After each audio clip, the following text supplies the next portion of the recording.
one of the best drivers in our company. Anytime someone would lead a patrol, they wanted Puertas driving the vehicle.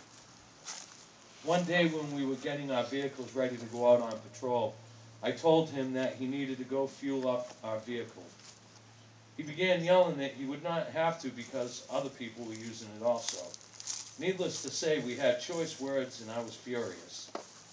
Ash grabbed me by the arm and pulled me aside. I told Ash that I was going to kill Puertas for the way he was talking to me. This is good stuff. Ash asked me if Puertas' actions reminded me about anyone else in our platoon. I looked at him and said, not really.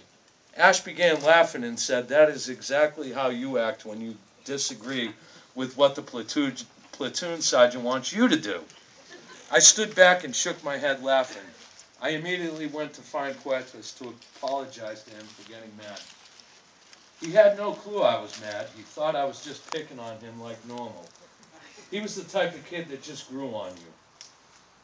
One day we were having a conversation about family. I told him that he was like a little brother to me. He looked at me as serious as could be and said, you are more like a dad to me. I started to choke up but couldn't let anyone notice. I walked off with tears in my eyes. We did everything we could to make Puertas' military career better. One day he found out that someone in our platoon was not getting promoted to specialist. He kept walking around asking who was being promoted, not wanting him to know it was him. We told him Brett Crawford. Puertas was pissed, but tried to hide it. I'm just reading. He thought it should have been him instead. We were making plans for things for him to do as his initiation. Puertas wanted to help in the planning process and laughed like a fool while we got everything together. First Sergeant John Benton had the platoon get into information, and you could still see the smile on Puertas' face. The smile soon turned to a face of disbelief when they called his name to step forward to be promoted to specialist.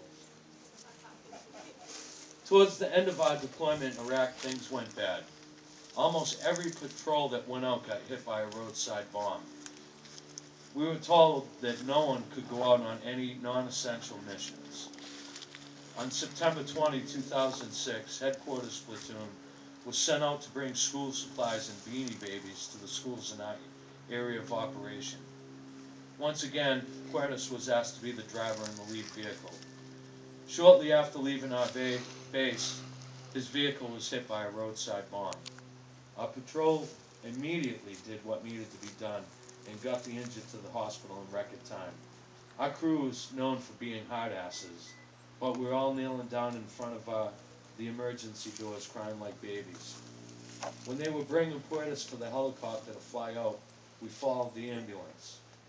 We helped put him in the Blackhawk and gave our goodbyes.